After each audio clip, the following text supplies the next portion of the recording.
The Southern legal system became an instrument of intimidation.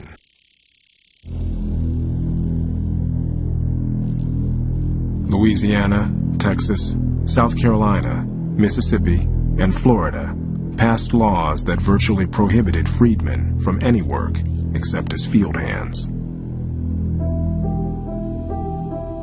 The laws were called Black Codes. The aim was slavery without the chain. The Black Codes were laws passed to control and restrict and constrain the lives of the freed people, essentially rendering them bondsmen again under law.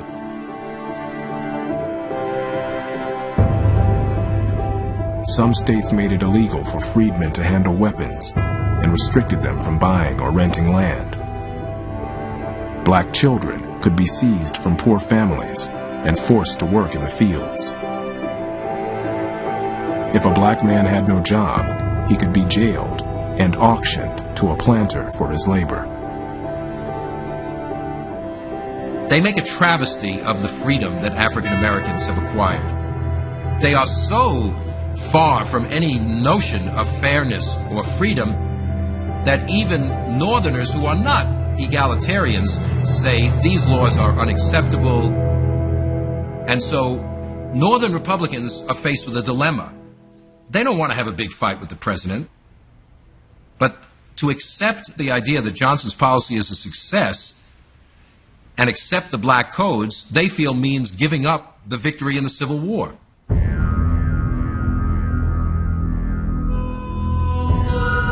To Louisiana's black veterans, one freedman offered this advice: "I would say to every colored soldier, bring your gun home."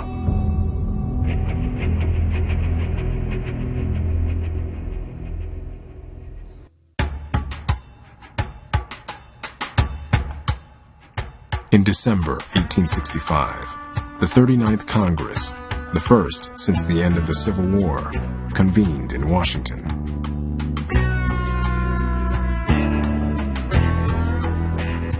More than 60 former Confederates prepared to take their seats, including 4 generals, 4 colonels, and 6 Confederate cabinet officers. Even Alexander H. Stephens, the former vice president of the Confederacy, expecting, as one observer put it, to govern the country he had been trying to destroy. If the South was going to rise again, so to speak, control its own political life, control the freed people, indeed, if ex-Confederates themselves were going to be allowed back into leadership at the national level, then to so many white Northerners it seemed like the war would have been fought in vain.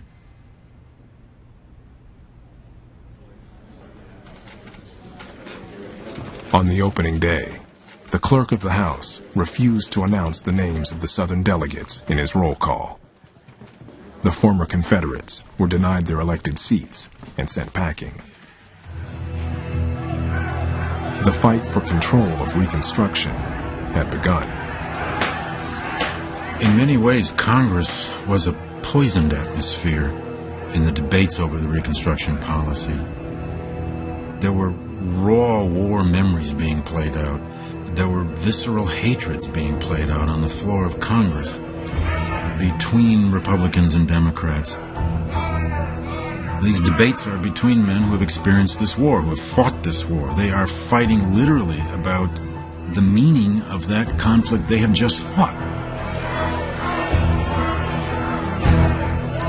Northern Democrats sided with Johnson and railed against Republicans across the aisle. Washington must get out of the way, they insisted, and let Southerners run their own affairs. The Democrats had always identified themselves as the party of the white man. They very explicitly said, we are here to protect the rights of white men, North and South. And how do we do that? We hold the Union together. For that reason, the Democrats saw themselves as trying to put North and South together as quickly as possible during the Civil War, and as soon as it's over, trying to knit North and South together at the expense of black men.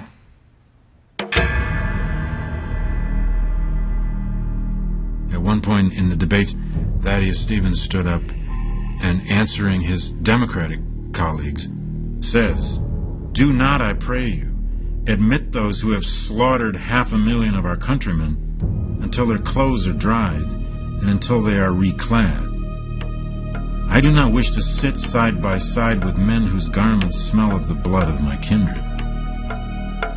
It was Stevens' way of saying, we're going to keep the South out of the Union as long as we can, and we're not going to allow anybody back in here who was responsible for making the war.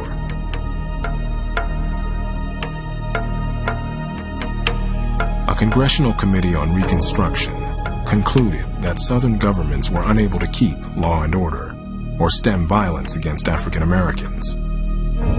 Allowing Southern states unchecked power so soon after the war, the committee said, was madness and lunacy.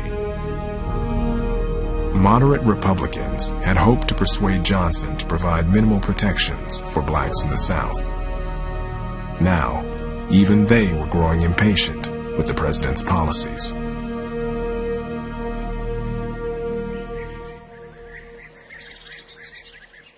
In March 1866, both houses of Congress passed a landmark civil rights bill that protected the rights of American citizens without regard to race.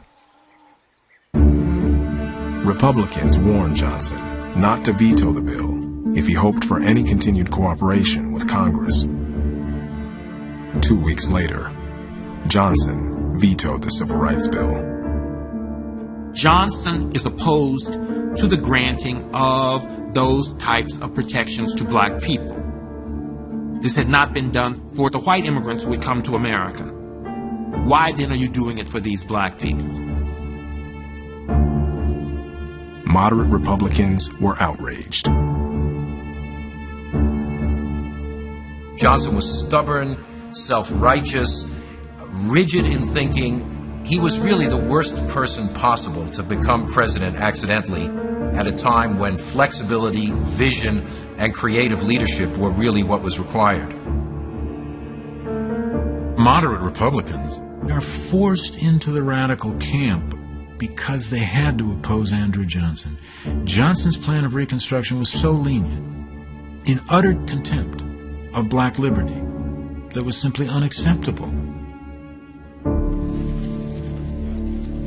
A united Republican Party overrode Johnson's veto. America had its first Civil Rights Act. But many in Congress argued that the act was not enough, that safeguarding civil rights required changes to the Constitution itself. Republican leaders proposed a new amendment. The 14th Amendment becomes the crux of the political battle in 1866. And basically, what they put into the Constitution is a new definition of American nationality and citizenship, making African Americans for the first time full citizens of the United States. This is the origin of the concept of civil rights in American society. Rights which obtain to you as a citizen, which cannot be rescinded because of your race.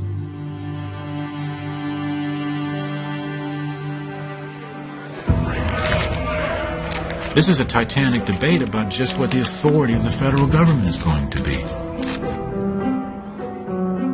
There were plenty of Americans who argued the federal government had no right to declare black people citizens. The Democrats are constantly putting forward racist arguments.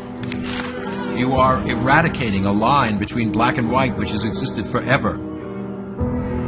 To Republicans, what's at stake here really is the definition of freedom. If a person can be discriminated against in every walk of life because of their race, has slavery really been abolished?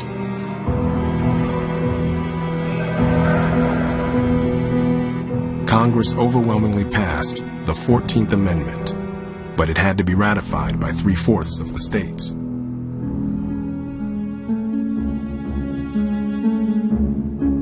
The president denounced the amendment and accused the Republicans of treason. Johnson is opposed to an expansion of federal power. For him, constitutional authority resides at the state level, not at the national level. And Johnson believes that the Republicans are engaged in an enormous usurpation of state authority. The lines were drawn.